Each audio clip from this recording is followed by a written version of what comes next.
Hey Kansas City, welcome to episode 16 of the Made in KC podcast. We are now in day 16 of the 30-day stay-at-home order. I'm Tyler Enders. I'm Keith Bradley. And I'm Thomas McIntyre.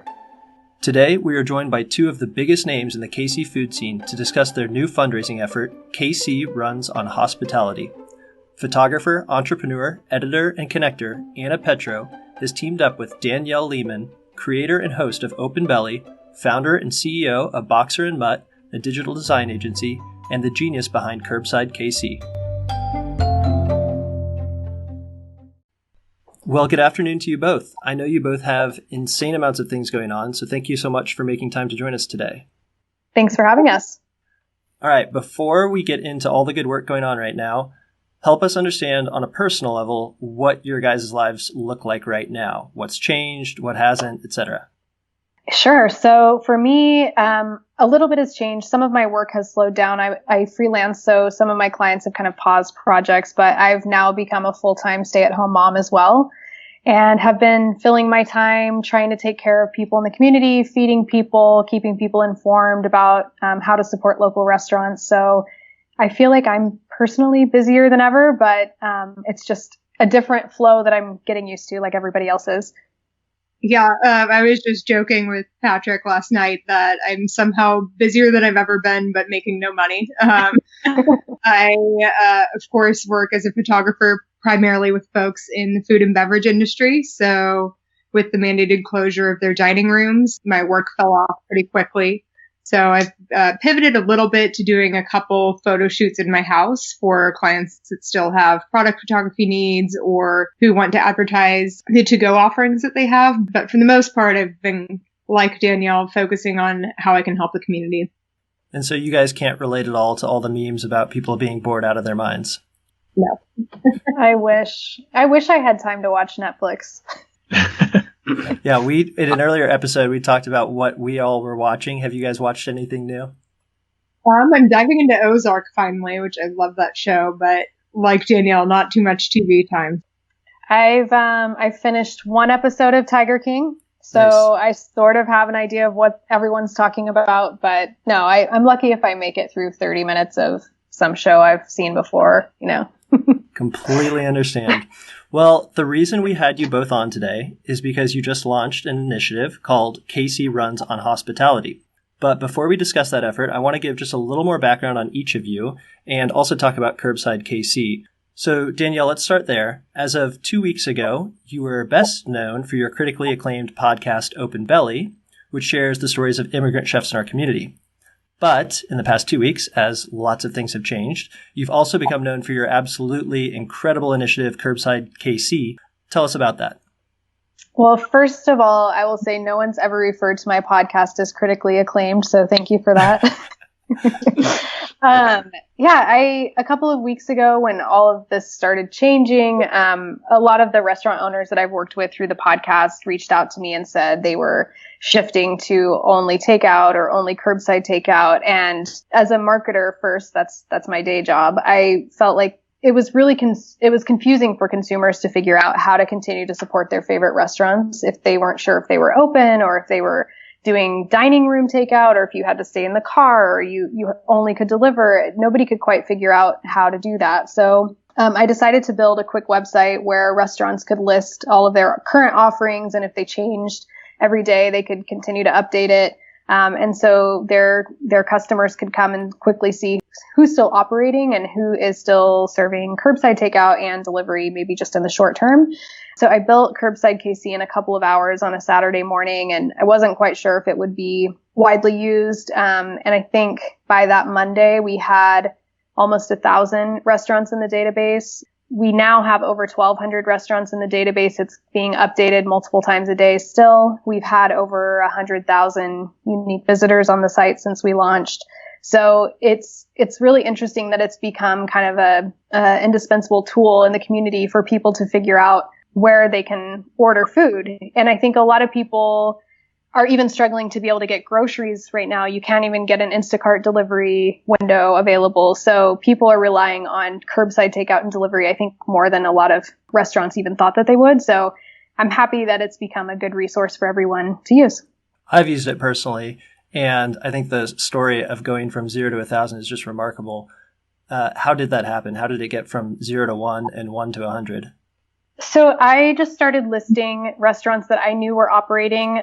Yeah, I think I put maybe 25 in, and then I sent it out to a few friends and told them, can you spread the word? I posted it in the Kansas City Eats Facebook group, and it just took off. I reached out to a few media contacts who offered to write about it very generously, but then a lot of media started contacting me. So honestly, it went viral really quickly. I don't know that there was any magic that I did necessarily. I think it was a tool that everybody really wanted and needed, and it just happened to work out at the right time. I completely agree with all of those things, and also think it's a testament to the Kansas City community in that it is so connected that you, with your platform and your resources, could get something from a Saturday to a Monday to go from 0 to 1,000. Well, thank you. I mean, like I said, I just really want to be a good resource during this time for people in the community. I want my favorite restaurants to be open when this is all over. So yeah, I just wanted to try to be useful right now. Well, it's been very useful. Thank you so much for doing that. If anyone listening has not used it yet, super simple. CurbsideKC.com shows you pretty much everyone who's operating right now, and it's a really good resource to support your favorite restaurants. And Anna, let me brag on you for a minute now. You call yourself a photographer first, and for good reason. Anna is remarkably talented and has her work featured nationally with credits in the New York Times, Food and Wine, among many, many others. Full disclosure, Anna also shoots many of Made in KC's photos, in addition to dozens of Kansas City's best restaurants. But while you call yourself a photographer first, I think of you as this connector, which I think has been proven by this initiative that you're working on now. I think of you as an entrepreneur, a creator. Anna is also the editor of Made in KC Explore, which is Made in KC's digital cultural platform that highlights some of the best parts of arts and culture in KC. And so this wasn't even a role that we had created and we're looking to hire someone. Anna actually created this back in the spring of 2017 when she came up for the concept of Explore. So with all that said, Anna, tell us a little bit about the story about how KC Runs on Hospitality came into being. Yes, well, I actually have to give all credit to a friend of mine, Wade Hall in Chicago. Wade is the owner of probably my favorite bar in the world, Stereo in Logan Square. Among many other concepts, he operates leisure activities with partners. They have a few great restaurants and bars. And, what he did really inspired me in the same way that Danielle launched Curbside KC, which was that they had this t-shirt and a virtual tip jar operating and ready to go pretty much right after the stay-at-home order was issued in Chicago. And at the time when the order had been issued in Kansas City, I was just doing my best to promote whatever things I could via Instagram, be just my favorite restaurants that were still operating, or the fact that Rieger was taking donations to help provide hand sanitizer to people in the community. All of these incredible things that people were coming together to accomplish in our city on their own. And so this is kind of just one of the things that I felt like needed to be thrown in the mix, because I saw such an incredible response from friends and strangers alike, thanking me for sharing ways that they can help and get involved. And I knew that if we had sort of a centralized approach to supporting hospitality workers, that it would take off very quickly. And I think it has. Last night, I just posted on my own account about the fact that Danielle and I had launched this initiative, and we've already raised over $2,000. And that's without any real media or marketing push yet on the shirts. So I'm pretty excited to see where it goes. That's fantastic. We love at Made in KC a good coordinated effort that's being put forth. And so this coming in front of us, we were just so excited about it. A lot of things we've talked about on this podcast are how it's so widely impacting our city and our businesses. And it's not just a certain group or a certain neighborhood. And therefore, everybody's trying to get help. And they're all having unique different platforms. And it's really tough for people to get it organized in their head and know how to support or where to support. So bringing something together like this just makes all the difference in the world. We're very supportive of all the different approaches and ways to help. And we encourage everyone listening to reach out to your favorite local restaurant or reach out to people on an individual basis to see how you can help. But initiatives like this are going to make it simple. And when things are simple, they seem to be more effective. So I applaud you for that. But please do just tell us more about KC Runs Hospitality and what it's all about. Sure. So KC Runs on Hospitality was a pretty simple approach. We knew that folks were just looking for a way to support the restaurants that they love. Exactly like Danielle said, what do we all want more than anything at the end of this is to be able to go back and see our city thriving in the way that we've loved it for the past several years. I think, we've all seen the big stride that particularly our hospitality industry was hitting before this crisis. And I hope to see them pick up that momentum. And I think this is going to be one of the small ways in which we can help achieve that. The concept is fairly simple. Essentially, we're working with local restaurants only. We are having restaurant owners submit applications. So if you are a restaurant owner or you are a patron of a restaurant that you particularly love, please encourage them to apply. Each restaurant is able to make their earnings by selling shirts directly to their email lists and their social media followers. But we also have kind of a big, large pot of both the virtual tip jar donations and the main website purchases for the t-shirts, which will be spread evenly among the applicants. Danielle and I spent a lot of time thinking about what would be the most equitable and useful way to distribute these funds. And essentially, we came to the conclusion that no one knows their staff better than these restaurant owners. They know exactly who's most at risk among their staff, the best way to allocate the funds. So we're actually leaving it up to each restaurant owner to distribute the funds among their staff when we reach that stage. Yeah, that makes a lot of sense. And we see it with the mask initiative we're working on now. And when you can bring a bunch of different forces together for a single initiative, it just is much cleaner and much more efficient. And I think that's the key component. Being efficient in a time like this is imperative. And this effort is very efficient from the way I see it. And I think that's going to help a lot. And the other idea of the shirt and everybody being part of something bigger is going to be really important as this rolls out and people feeling like they're part of a bigger population trying to help something versus individually trying to help their restaurant next door. So yeah, great work on this. I'm really excited about it, guys. Agree. And I should add, part of the efficiency that we are achieving here is thanks in large part to Camby's Markets, who has agreed to operate essentially as the fund distributor. We needed a nonprofit to partner with to make this all by the book. And so they're taking on a lot of extra work at a time when they're already really busy supporting their community to do this for us. And we in the restaurants are all very thankful. That's fantastic. We had talked in a previous episode about the peer pressure that people might feel about wearing masks in public. And I'm optimistic that there are going to be so many people in this food and beverage scene wearing this shirt that there's going to be this similar sense of peer pressure and that these are going to be seen as much as a Charlie Hustle Heart shirt because people are so proud of our really, really vibrant food and beverage scene. And they're going to want to say, hey, publicly, I support this and you should too. I hope so. I plan to be drinking a beer on the Brewery Imperial patio soon and looking out to see if people wearing shirts. I love it. Exactly. And it's a cool shirt. I mean, it's like a shirt people want to wear. We partnered with Frank Norton to design the shirt. He generously donated his time to design the shirt. I just feel like it's such a symbol of so many people coming together and adding their talents and their passion and supporting our community. And so I mean, it's a shirt that I would love to wear, even if it didn't mean something more than just wearing a cool shirt. So in our sudden but brief baptism into the unemployment world, we've had to help our team members navigate something new for us.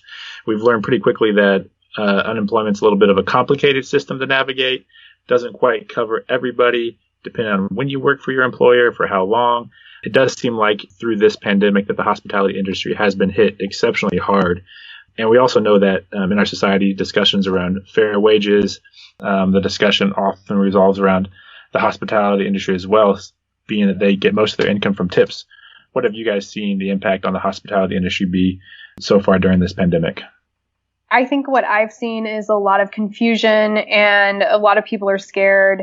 I know there's been a lot of frustration around filing for unemployment, just even being able to submit an application or getting a hold of someone on the phone.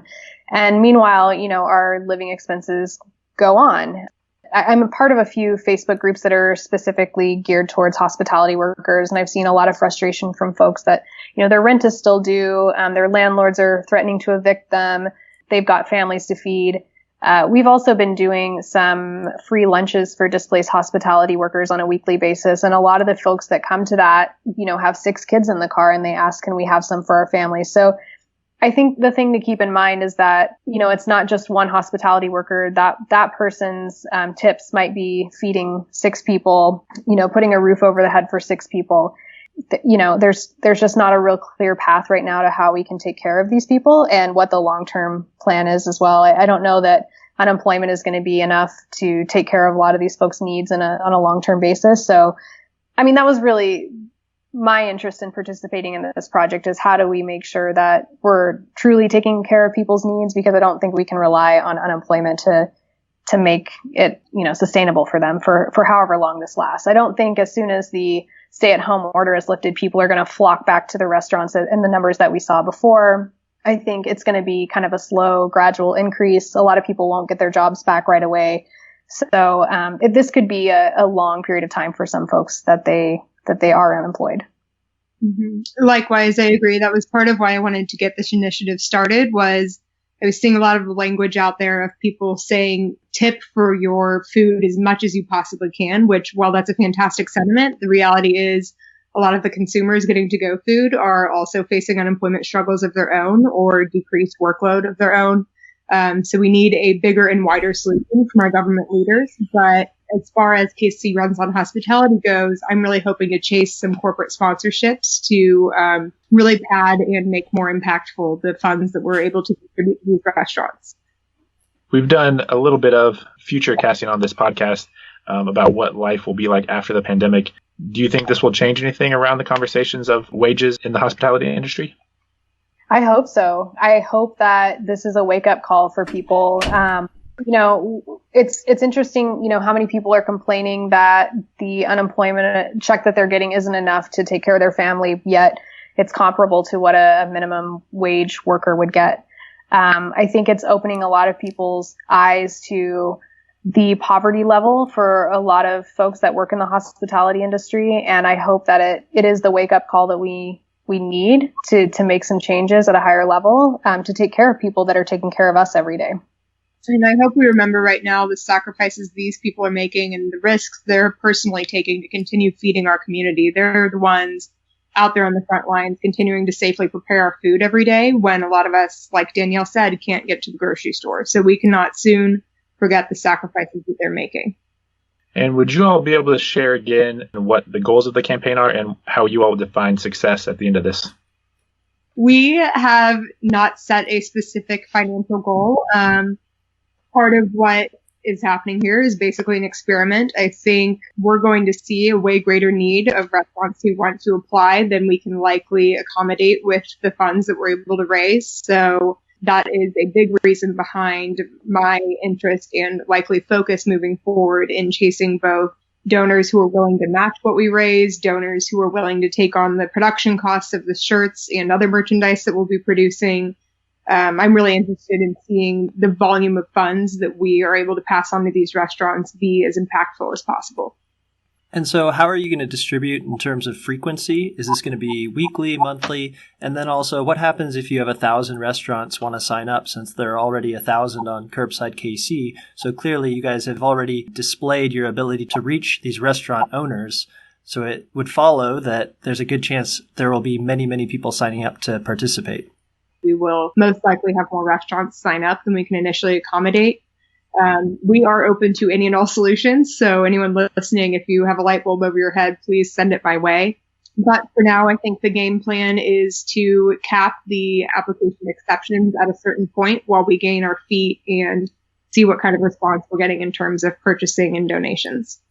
And can you also speak to how you're going to be distributing funds to the restaurants, if that'll be on a weekly basis or a monthly basis? The distribution to the funds, like I mentioned, is going to be managed by Canby's Markets. For those of you that aren't familiar with Canby's Markets, they are working to end food deserts in Kansas City by providing produce in bodegas, gas stations, and other convenient locations for people so that they can access fresh food within walking distance of their homes. As you can imagine right now, they are busier than ever, not only with the typical needs of the base that they serve, but the additional needs of feeding children and families who are out of school who relied on 2 to 3 meals a day. So they are working pretty much around the clock. We're lucky to have their help. I think our fund distribution cycle will be a little bit dependent on their workload, but I hope to do it on a weekly basis, ideally. So to kind of wrap some things up, what's the best way to spread the message? And most importantly, when will the t-shirts ship so we can start wearing them? We all love a good t-shirt around here at Made in KC. The shirts should start shipping as soon as Friday, so that's pretty exciting. Get your orders in soon if you want to be one of the first people to sport the shirt. As far as ways that you can help us, please share your shirt through all means possible. Email it out to your family, send the link to friends. I have some really kind friends from out of state who are purchasing the shirt despite never having lived here, which is really kind. But I think, just don't limit our audience in any way. I think every family member, every friend is a potential customer for these fantastic t-shirts. Wonderful. Well, thank you guys so much for joining us. We know you're both super busy. Both of these initiatives are absolutely incredible. So thanks for sharing them with us. As a reminder to everyone, you can go to kcrunsonhospitality.com and directly support the initiative there to financially support hospitality workers. And then you can go to curbsidekc.com if you want to keep the deliveries going, because let's be real, anyone under age 40 has probably run out of meals they know how to cook. In closing thoughts, Danielle, Anna, anything that we've missed, anything else that you'd like to add before we sign off? I think we covered everything. I just want to say I've really been inspired by all of the people in our community who have figured out these really innovative ways to support our local businesses. And I've only lived in Kansas City for 4 years, and I feel really like I'm part of this community. And I don't know any other city in the world that's quite like that. I've never lived in a city where people have looked out for each other so much. And so I think the silver lining on this has just been how inspiring it's been to just see people coming together and trying to support each other. Yeah. I mean, it cements what we already knew about Kansas City, right? We're seeing all these people rise up to meet their neighbors' needs in a way that honestly the government can't keep pace with. And so it's been pretty cool to see people support each other that way. You guys are giving me chills talking about it. I love it. Yeah. Thank you both so very much. Have a wonderful day. Thank you. Thank you. And as always, you can contact us at hello@madeinkc.co, and you can find us on Twitter @madeinkc_. Thanks.